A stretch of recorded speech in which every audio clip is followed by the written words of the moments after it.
আমাকে 2017 সালের ইলেকশনের আগে আমি এয়ারপোর্ট যাচ্ছিলাম আমার মেয়েকে আনার জন্য। আমাকে 8-10 জন লোক বহুদিন ধরে ফলো করছিল।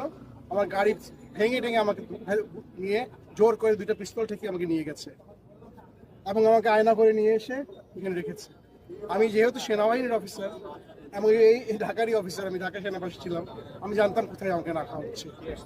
এবং সেইখানে প্রচণ্ড নির্যাতন করা হতো লোকদেরকে।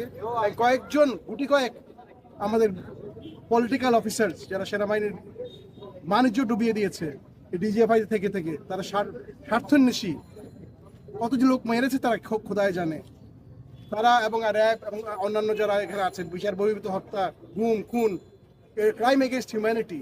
আমার দোষ কি ছিল? আমি কোনো রাজনীতি করিনি কখনো, আমি কোনো দলও করিনি, আমি সরকারি কর্মকর্তা ছিলাম একজন।